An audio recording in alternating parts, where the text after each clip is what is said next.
Hi అండి, అందరూ ఎలా ఉన్నారు? బాగున్నారా? నేను కూడా చాలా బాగున్నాను. ఈరోజు వచ్చేసి ఇంకో మంచి వీడియోతో మీ ముందుకైతే వచ్చేసాను అనమాట. మన ఛానల్ ఇప్పుడే ఫస్ట్ టైం చూస్తున్నట్లయితే లైక్ చేయండి, షేర్ చేయండి, సబ్స్క్రైబ్ చేసుకోండి. ఏంటి డబ్బులు చూపిస్తున్నాను అనుకుంటున్నారా? ఈ డబ్బులతోనే నేను బ్యాంక్లో గోల్డ్ లోన్ పెట్టేసి నేనైతే బంగారం కొనాలి అనుకుంటున్నాను. సో మీరు ఏమనుకుంటున్నారో కామెంట్ సెక్షన్లో కామెంట్ చేయండి. సో ఎలాంటి వాళ్ళు గోల్డ్ లోన్ పెట్టి న్యూగా గోల్డ్ కొనాలి అనేది కూడా చెప్తాను.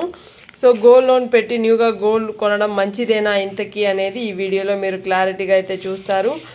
ఇంట్లోనే ఉంటూ వాడకుండా వేస్ట్గా ఇంట్లోనే బంగారం ఉంది ఎందుకు యూజ్ అవుతుంది అన్ను వాడకుండా ఇంట్లో పెట్టుకోకుండా సో మనం దాన్ని తీసుకెళ్ళి బ్యాంక్లో పెట్టి న్యూగా అయితే గోల్డ్ కొనొచ్చు. ఎందుకంటే చాలామంది ఇంకా కామెంట్ చేస్తారు వచ్చి, సో గోల్డ్ ఇంట్లో ఉంటే ఇంట్రెస్ట్ ఉండదు, బ్యాంక్లో పెడితే ఇంట్రెస్ట్ కట్టాలి, తిరిగి ఆ గోల్డ్ని ఇంటికి తెచ్చుకోవాలి కదా, మీరు తెచ్చిస్తారా అని. సో ఎవరు గోల్డ్ వాళ్ళే విడిపించుకోవాలండి, ఎవరికి ఎవరు తెచ్చి ఇవ్వరు. సో నేను ఒక సజెషన్ మాత్రమే ఇస్తున్నాను ఇక్కడ. సో మీరు పాటించండి, నేను చెప్పడం లేదు, నా మైండ్ సెట్ మీతో షేర్ చేసుకుంటున్నాను అంతే. సో ఇప్పుడు మనీ లేకపోయినా గోల్డ్ కొనాలని చాలామంది ఆడవాళ్ళకు ఉంటుంది కదా. సో అలాంటప్పుడు ఇలాంటి ప్లాన్ వర్క్ అవుతుందని నేను చెప్తున్నాను. మీరు వెళ్ళి కొనండి, మీ బంగారం తీసుకెళ్ళి బ్యాంక్లో పెట్టండి అని నేనైతే చెప్పడం లేదండి. సో ఒక ఐడియా కోసం అయితే చెప్తున్నాను అంతే. సో చాలామందికి మనీ తిరిగి కట్టేంత కెపాసిటీ ఉంటుంది, అయినా ఇంట్లో బంగారం ఉన్నా కూడా తిరిగి మనం ఎలాగోలాగా దాన్ని వాడకుండా పెట్టేసి ఉంటాము. కానీ బంగారం బ్యాంక్లో ఉన్నిందనుకోండి ఎలాగోలాగా తెచ్చుకోవడానికి ట్రై చేస్తాము, సేవింగ్స్ గురించి ఆలోచిస్తాము. సో అలాంటి మైండ్ సెట్ నాది. సో అందుకనే చెప్తున్నాను. సో ఇప్పుడు మనీ లేకపోయినా గోల్డ్ కొనాలి అనుకున్నప్పుడు, న్యూ మోడల్స్ ఎంజాయ్ చేయాలి అనుకున్నప్పుడు ఈ విధంగా అయితే గోల్డ్ కొనచ్చు. లేదు మాకున్నదే చాలు, ఇంతతో మా లైఫ్ హ్యాపీగా ఉంటుంది, ఇంత గోల్డే నాకు చాలు అనుకుంటే మీకు ఇలాంటి వీడియోస్ నచ్చకపోవచ్చు. సో ఒక ఇన్వెస్ట్మెంట్గా అయితే గోల్డ్ అయితే కొనుక్కోవాలి అనుకుంటే బిస్కెట్స్, కాయిన్స్ మీద ఇన్వెస్ట్మెంట్ చేయొచ్చు. సో ఇది ఇన్వెస్ట్మెంట్ కన్నా కూడా షార్ట్ టర్మ్ మనీ, అంటే ఫిజికల్ మనీ మన దగ్గర ఉన్నట్టే గోల్డ్ ఉంటే. సో అలాగా లిక్విడిటీ మనకు ఉంటుంది కాబట్టి సో గోల్డ్ అనేది మనకి ఎప్పుడు పడితే అప్పుడు తీసుకెళ్ళి బ్యాంక్లో పెడితే మనీ ఇస్తారు, బిస్కెట్స్, కాయిన్స్ అమ్మేసినా కూడా మనీ ఇస్తారు. సో ఈ ఇయర్కి గోల్డ్ బాండ్స్ కూడా లేవండి. సో అందుకని చెప్పి గోల్డ్ మీద ఇన్వెస్ట్మెంట్ చేయాలి అనుకున్న వాళ్ళు ఇలా బిస్కెట్స్ అలాగే కాయిన్స్ కొనుక్కోవచ్చు. చాలామంది ఇప్పటికే చెప్తూ ఉంటారు జిఎస్టీ ఉంది అని చెప్పి, జిఎస్టీ అలాగే మేకింగ్ ఛార్జెస్ కూడా ఉంటుందని చెప్పి. ఉన్నాయండి, బిస్కెట్స్ కానీ కాయిన్స్ కానీ మేకింగ్ ఛార్జెస్ అయితే ఉంది. సో కాబట్టి ఒకవేళ మీకు అది వద్దు, జ్యువెలరీనే మాకు బెస్ట్ అనుకున్నా కూడా జ్యువెలరీ కూడా మీరు కొనుక్కోవచ్చు. సో మీరు ఒకవేళ గోల్డ్ లోన్ పెట్టాలి అనుకుంటే ఎక్కడ పెట్టాలి అంటే ఇంట్రెస్ట్ తక్కువ ఉన్న చోట్లోనే పెట్టండి.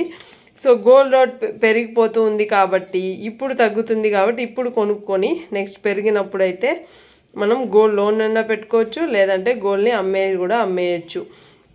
సో చాలామంది గోల్డ్ మీదనే చాలా ఇల్లులు కొనుక్కున్నారు, చాలామంది ల్యాండ్స్ కొనుక్కున్నారు. ఇలా తెలివిగా ఆలోచించి గోల్డ్ మీద అయితే ఇన్వెస్ట్మెంట్ చేసి చాలా వరకు వాళ్ళైతే లాభం అయితే పొందారనమాట. సో తెలివిగా ఆలోచించండి, ప్రాక్టికల్గా ఆలోచించండి. కాబట్టి ఇలా ప్లాన్ చేసుకోవచ్చు. సో గోల్డ్ లోన్ మనం రిటర్న్ కట్టి గోల్డ్ విడిపించే సామర్థ్యం అయితే మనకు ఉండాలి. సో అలాంటి వాళ్ళే ఇలాగైతే చేయండి, ఓకేనా. సో లేదు మాకు ఉన్నదే సరిపోతుంది అంటే మీరు హ్యాపీగా ఉన్న గోల్డ్నే పెట్టేసుకోవచ్చు. లేదు మాకు ఇంకా కావాలి, ఇంకా గోల్డ్ పెరుగుతుంది కదా, మనీ ఉంది మా దగ్గర కొనుక్కోవాలన్నా కూడా తీసుకెళ్ళి కొనుక్కోవచ్చు. నెక్స్ట్ గోల్డ్కి ఇంట్రెస్ట్ కడుతూ కూడా ఇంకా మనీ అయితే మనం లోన్ క్లియర్ చేసేయచ్చు, ఎక్స్ట్రా మనీ కట్టి కూడా. సో అది కూడా నేను వీడియోస్లో షేర్ చేస్తున్నాను కదా, అది ఎలా కట్టాలి ఏంటి అని చెప్పేసి. సో అలా కూడా మీరు కడుతూ వచ్చేయచ్చు అనమాట. నెక్స్ట్ ఇక్కడ ఒకటి గమనించండి, గోల్డ్ వాల్యూ అనేది పెరుగుతూ ఉంది.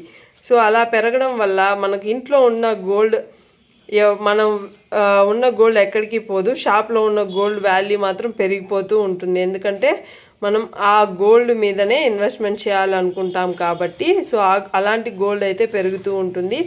సో మనం ఇంట్లో ఉన్న గోల్డ్ అయితే మనం అలాగే పెట్టేసుకుంటాం కాబట్టి ఆల్రెడీ కొనేసున్న గోల్డ్ మీద ఎలాంటి వాల్యూ అయితే మనకు అంటే ప్రస్తుతానికి ఇప్పుడు ఉన్న సిచ్యువేషన్లో చెప్తున్నాను. సో గోల్డ్ వాల్యూ అనేది మనం నెక్స్ట్ ఎప్పుడైనా మనమైతే పెట్టుకున్నా మనకు ఆ వాల్యూ అనేది పెరుగుతుంది కాబట్టి సో లోన్ పెట్టి గోల్డ్ కొంటే ఇంకా పెరిగినా కూడా మనకి లాభమే. సో తెలివిగా ఇలా ప్లాన్ చేస్తే గోల్డ్ అయితే కొనుక్కుంటూనే ఉంటామన్నమాట మనము. సో అందుకే చెప్తున్నాను, మీ దగ్గర మనీ ఉన్నా లేదంటే మీరు ఎవరైనా ఇలా ట్రై చేయాలనుకున్నా కూడా చేసుకోవచ్చు. హ్యాపీగా మనమైతే గోల్డ్ అయితే ఇంటికి తెచ్చేసుకోవచ్చు అనమాట. సో నాకున్న ఐడియాలజీ నేను మీతో షేర్ చేశాను. కొంతమంది దీనికి అపోజిట్ చేయొచ్చు, ఏంటి ఉన్న గోల్డ్ తీసుకెళ్ళి బ్యాంక్లో పెట్టి గోల్డ్ కొనుక్కోమంటున్నారని. సో మీకు డ్యార్ చేసి నెక్స్ట్ కట్టే సామర్థ్యం ఉంది అనుకున్న వాళ్ళు ట్రై చేయండి. లేదు మాకు అవసరం లేదు అనుకుంటే మీకు ఈ వీడియో అంతగా యూజ్ అవుతుందని నేను అనుకుంటున్నాను. సో ఇంతవరకు చూసారంటే మీకు ఇంతకీ నచ్చిందనే నేను అనుకుంటున్నాను. నచ్చితే లైక్ ఇవ్వండి, అలాగే కామెంట్ చేయండి. బాయ్.